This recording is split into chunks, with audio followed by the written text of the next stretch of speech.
इस बच्ची ने तकरीबन 24 हावर्स में 24 घंटे में तकरीबन 18 घंटे ये किताब को पढ़ाई को देती थी।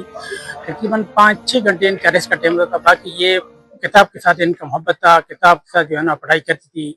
इसकी माँ ने कभी इसको नहीं रोका कि तुम पढ़ो मत, माँ इसकी सारे काम खुद करती थी और इसने बहुत मेहनत किया और इसकी अपनी मेहनत की वजह से ये इसका ये जगह आज नसीब हुई है। आज जिस मुकाम पे पहुंची है इसकी अपनी मेहनत की वजह से पहुंची है कि इसने बहुत मेहनत किया। 24 घंटे में तकरीबन 18 घंटे इसने पढ़ाई की है।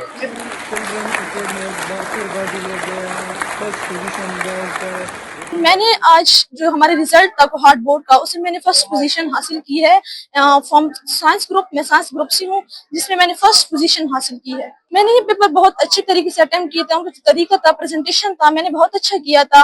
मुझे इतनी उम्मीद थी कि मैं पोजीशन तो हासिल कर लूंगी, मतलब इतनी उम्मीद नहीं थी कि मैं फर्स्ट या टॉप आ जाऊंगी।